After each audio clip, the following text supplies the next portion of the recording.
Hey guys, Melissa Hamill here. I am a third-year Mythological Studies student, and I am co-assistant editor of the Mythological Studies Journal and senior editor of the Creative Writing Journal. And today I'm coming to you with a little how do I submit to an academic journal 101.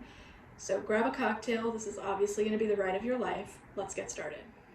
So tonight is episode 1 of how to write for an academic journal and not alienate people. Tonight's episode is entitled An A Paper Does Not an Academic Submission Make.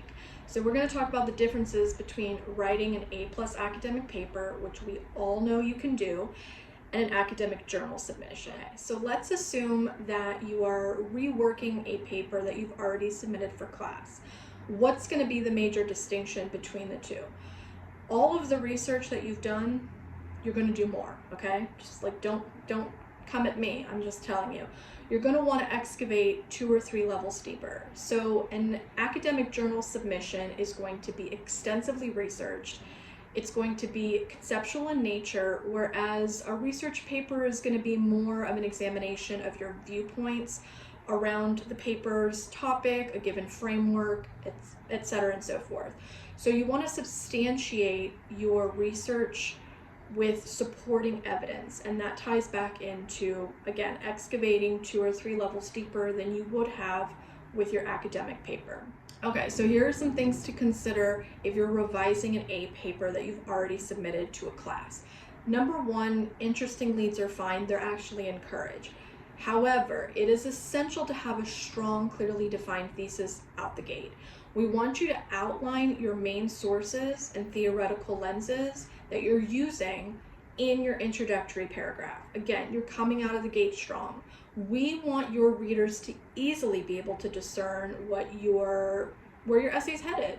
Think of your introduction as essentially the roadmap, right? For the rest of the paper. We want people to be able to glean from your introduction exactly where you're going and be able to guide your readers appropriately. Secondly, employ an engaging voice.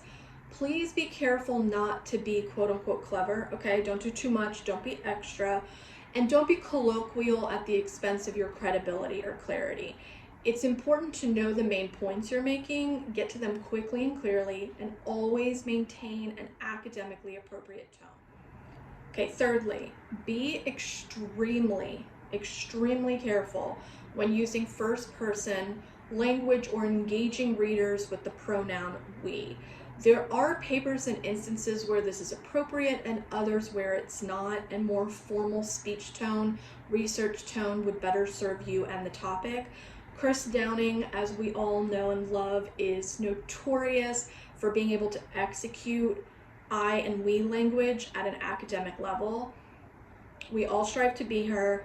Let's not get ahead of ourselves. Please be careful that you're using the language appropriately and you maintain a professional academic tone throughout. Next, it's important to remember that although we within the graduate mythological studies community have a shared ground of knowledge and foundational, fundamental vocabulary, these submissions are going to be read by a wide breadth of people, not all of whom may be as well versed in the same vocabulary. So it's important to define your terms. I mean, we all have been able to get away without defining depth psychology every time we write that in a damn paper for our professors, but this time you're going to have to define it. Whether it's depth psychology, symbology, active imagination, God help these people, define it for them. We're publishing for a wide academic audience, and we want you to read your paper before you submit it as an outsider to the Myth program, as an outsider even to academia, so that you can points and terms as needed. Okay, now we're getting down to the nitty-gritty now. We're going to ask that you review each and every paragraph and ask yourself, number 1, does it have an intro sentence that clearly states what the particular paragraph will be about and connects and or weaves back to the thesis? Number 2, that it has a first and final sentence that provide a good transition and bridge with what comes before and after for your reader.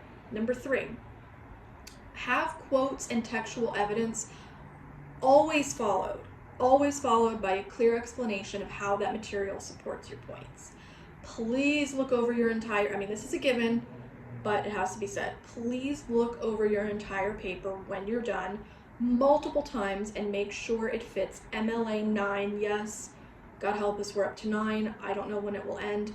MLA 9 formatting, please and thank you. It will make life easier for you and your editors.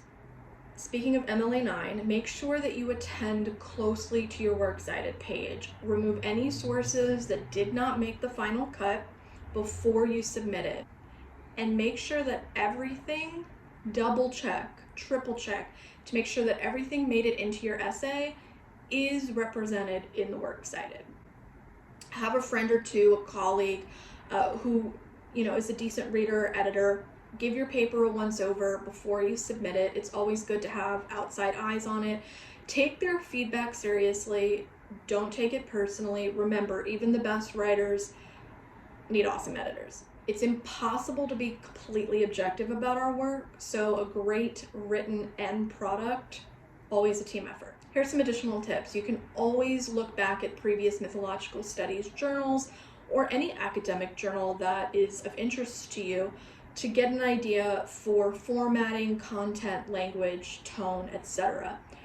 Find subjects in the journals that are similar to ones you've either written about, are looking to rework, or again, are of interest to you. Practice reading and editing, again, one of your favorite A papers. How could you improve upon it structurally and narratively? How could you improve upon it grammatically, etc.? Finally, do not take any feedback personally. We are all works in progress, as are our works in progress. You're going to be assigned a reader and an editor, and that editor is going to be with you from start to finish. We want to make sure that you have a good working relationship, that you guys are being respectful, that you guys are helping one another to bring out the best possible potential final product that you can. Finally, just a little postscript moment here. Expect for your baby to come back to you a full-grown adult. If your submission is accepted for publication and you enter the official editing round, there's going to be some back and forth. There might be more back and forth than you expected, ever wanted. We're striving to make you and the work shine.